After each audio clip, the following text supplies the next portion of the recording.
हमारे वकील साहब ने कहा कि अनुसूचित जाति के और अनुसूचित जनजाति के लोग तो थोड़ा सा आगे बढ़ गए हैं। सबसे पहले इस बात को जानना जरूरी है कि हम गुलाम कैसे हैं, हमारा हक अधिकार कैसे लूटा गया है। इस बात को जब तक हम नहीं जानेंगे, नहीं समझेंगे, तब तक मुझे समझ में नहीं आएगी बात। तो जब सम्राट अशोक के समय ये भारत सोने का चिड़िया था, उस समय आर्यों का आगमन होने के बाद में जब मौर्य वंश का आखिरी वंशज बृहद्रथ का हत्या होने के बाद में तो आर्य लोग जब आए यहाँ तो दो भाग में बांटे यहाँ के लोगों को। दो भाग में कैसे बांटे? एक सछूत और एक अछूत।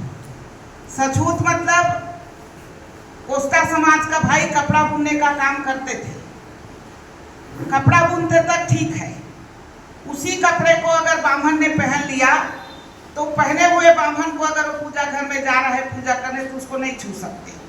कपड़ा बनाते तक वो ठीक है। हमारे देवांगन भाई ने कपड़ा बुन के दिया, उसमें छूत नहीं लगा, पहन लिया तो उसके बाद में छूत लग जाएगी। हमारे यादव समाज के भाई हैं, हम यहाँ यादव मतलब पिछड़े वर्ग का कहते हैं।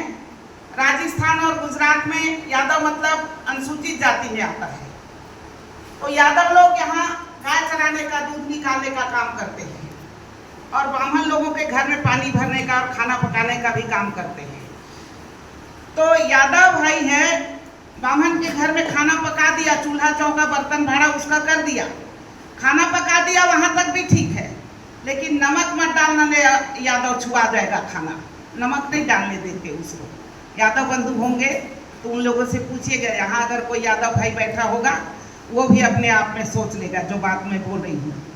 हमारे कश्यप भाई हैं, तो कश्यप लोग धान उपजा के दे रहे हैं, किसान होते हैं कश्यप लोग। कश्यप मतलब कुर्मी, यहाँ कश्यप मतलब कुर्मी, हरियाणा में कश्यप मतलब चमार।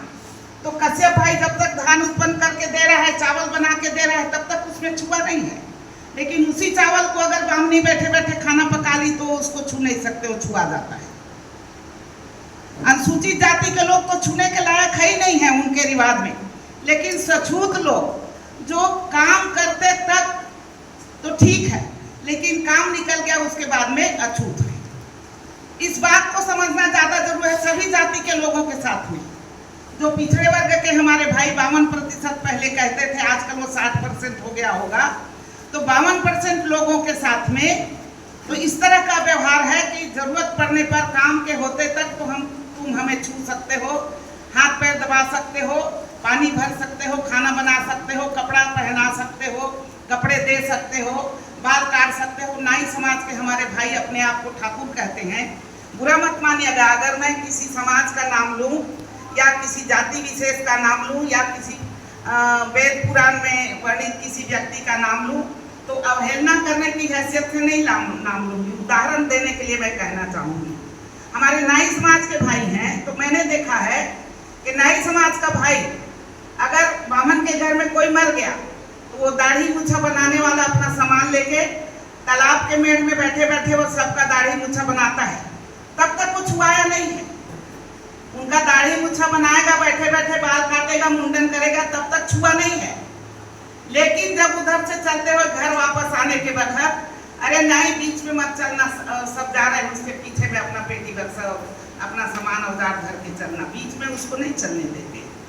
और वो अपने आप को ठाकुर कहते हैं। हम लोग तो नहीं ठाकुर हैं, लेकिन किस तरह गुलाम हो, किस तरह से तुम्हें गुलाम बनाया गया है, इस बात को सभी समाज के लोग जो 85% लोग हैं वो सभी लोगों को जानना जरूरी है।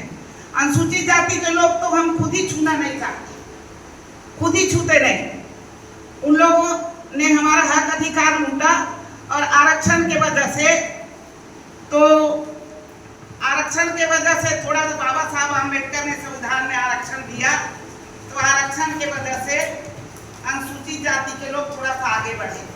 ये आप मेरे हाथ में आप ये कागज देख रहे हैं, यहाँ पे ब्राह्मण बैठा है और सबसे नीचे में अनुसूचित जाति का व्यक्ति। अब आरक्षण के इन लोग तो इधर दबाते और आ रहे हैं, 3% ब्राह्मण व्यक्ति इधर से बढ़ के और भाइयों का हक खा रहे हैं कि ये जो ऊपर में ब्राह्मण बैठा है वो नीचे नीचे दबा रहा है। आरक्षण के वजह से अनुसूचित जाति का व्यक्ति इधर ऊपर उठ रहा है इस तरफ। तो ये सबसे नीचे में कौन आ गया? 52% पिछड़े वर्ग के भाई। लेकिन उन लोग नहीं समझते, हम लोग तो अनुसूचित जाति से ऊंचे जात के हैं। कितना ऊंचे हो, उनका गुलामी करने के बावजूद भी, उनके कपड़े धोने के बावजूद भी, उनको धान चावल पका के देने के बावजूद भी वो आपको अछूत मानते हैं। लेकिन आप समझ नहीं पा रहे हो कि आप किस तरह के अछूत हो। तो अनुसूचित जाति के व्यक्ति जब इधर बढ़ गया और ब्राह्मण आदमी जब इधर नीचे दबा रहा है तो वो लोग नीचे आ गए।